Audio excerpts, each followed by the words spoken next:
I have two questions which are both about equipment, so I'm probably just going to make the equipment video. First question was, how long did it take to get a hold of the nice equipment to use? And the second question is, what kind of software, maybe hardware, makes your job a lot easier because we want to sell the stream? Okay. First of all, just going to say this, and this isn't just for the Smash community, this is for anyone that's out there. If you want someone to stream a gaming event, contact me. Don't just assume I will show up, don't just assume I won't show up. Listen, I'm a busy guy and I might not be able to attend your event. But I tell you what, if you ask me, you will get a professional answer one way or the other. This isn't me advertising, this is just a fact, right? I'm not a Street Fighter guy. Well, I mean, I am. But I'm a gaming guy. I'm especially a competitive gaming guy, and I want to grow the ass out of this scene. If you want me to help you, I will help you. Ask me. In the case of a larger organisation, I might look for a bit of money at least to cover my expenses. But a grassroots scene like Smash, I'll help you guys. I'll help you in any way I can. I've done it in the past. I will show up to anything I can and stream it and record it. Next couple of months are rough because I'm finishing off a degree, but yeah, these things happen. So anyway, yes. How long did it take you to get a hold of all your equipment? I've been doing it for 6 years and I've not stopped, and I won't stop until I stop streaming. It's impossible to stop. There's always new stuff. There's always higher reses. There's always frame rates that you can increase. There's always stuff. I've been doing it for 6 years.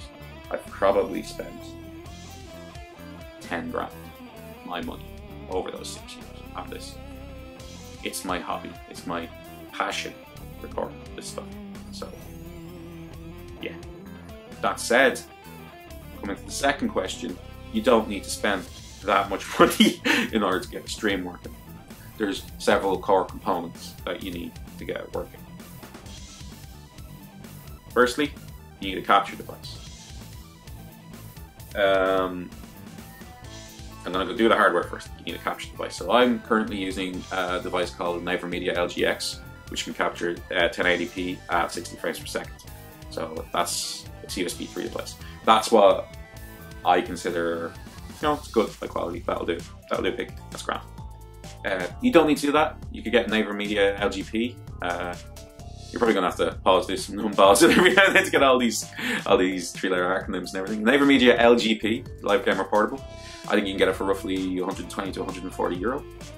Works off USB 2, and it can capture at 720 60 frames per second, which is enough. Which is plenty enough.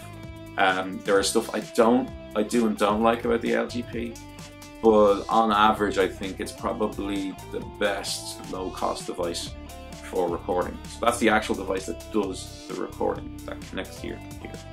Second thing you need is a splitter. So you need a powered HDMI splitter. These things, I usually buy off-brand Chinese ones. I might have 4 or 5 at any given time, and I test them and see which one's working the best and use that. You need to get a powered splitter. It's very important that it's powered, because the power means that there's no delay effective. So you get a powered HDMI splitter. Look up Amazon.co.uk. If you can, I recommend getting a 4 to 8 way one. The reason being that you never know when you can want to split off to a projector and stuff. If you are going to go with one of the cheaper off-brand ones, you need to test them. You need to make sure they're working at home. The whole point to having a splitter is that it's to remove the single point of failure of your capture device dying, which is more likely than the splitter dying if someone pulls out the lead or something connecting to the computer or the power lead, depending on what devices you have. The point is that you should split your signal. Use that to try and enforce as little lag as possible. So obviously you need a couple of HDMI cables as well with that. You need some form of audio solution. If you just want one commentator, you can just get any headset in the world. Don't bother spending more than 20 quid on it. I'll tell you why, because YouTube compresses the hell out of it. Twitch does too. There's no point in getting a really expensive headset or microphone. No point. No point. Trust me on this. You'll have people out there telling you to get a Blue Yeti. No need. 20 quid Philips. That's all you need. Get one of those nice headset mics, because you can't move your mic all around and lose the signal. No dead zoning. So on a basics level, that's important. If you want 2 commentators, you are adding roughly 600 or 700 euros to the cost of the solution that I'm trying to give. You're going to need analog mixing desk, which is 100 to 150 quid. I have a Behringer one sitting there in my line of sight. You only need 2 channels with XLR on it. For 2 microphones, you need to be able to output to a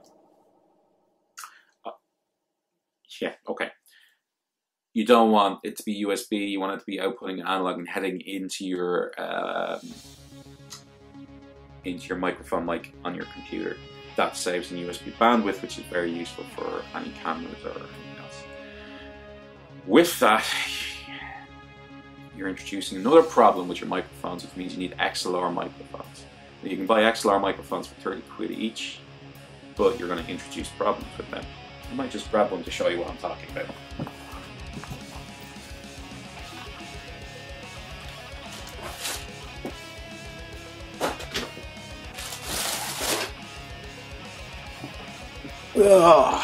This is an XLR microphone, just to show you what I'm talking about.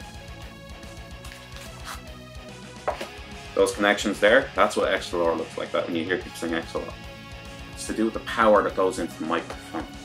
If you plug in standard computer microphone to a mixing desk, you might burn it out because it sends power to these things, much more so than the computer does.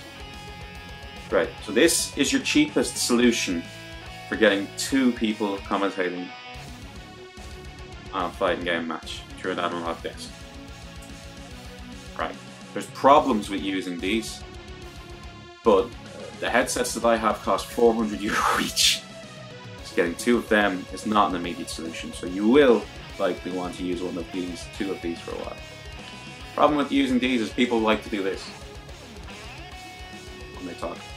They look away, they look at each other.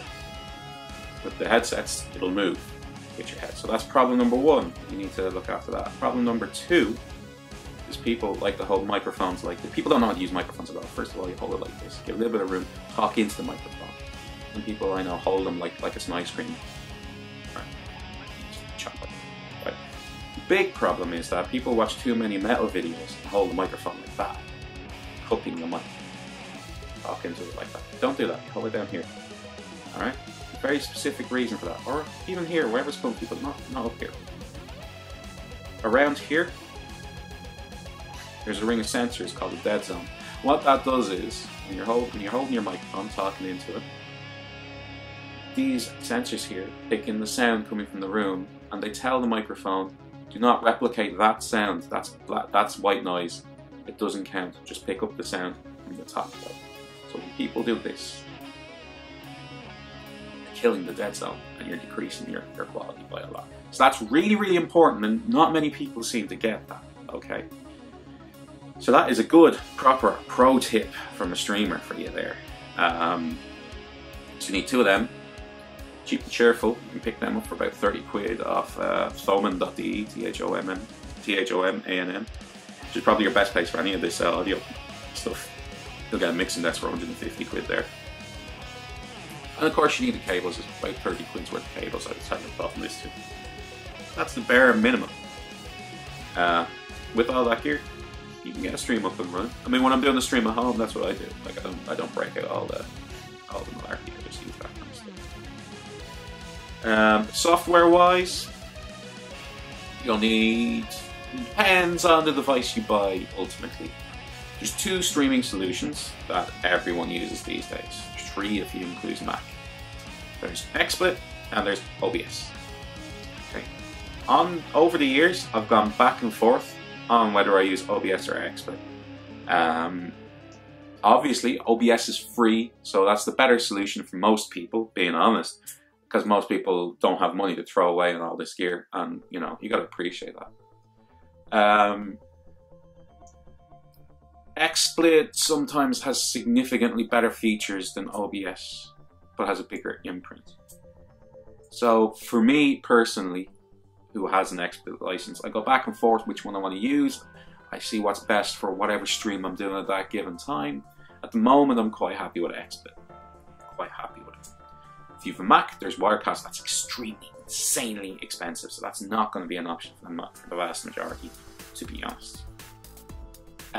Generally, sometimes that's all you need. It does depend on your device. Some of them need special drivers and things like that as well, but generally you just need OBS or XSplit. And they will look after all the screen editing and stuff. You can do all that stuff. You need someone who's good with Illustrator or something similar to make your screen overlays. But that's it, really. That's the basic stuff.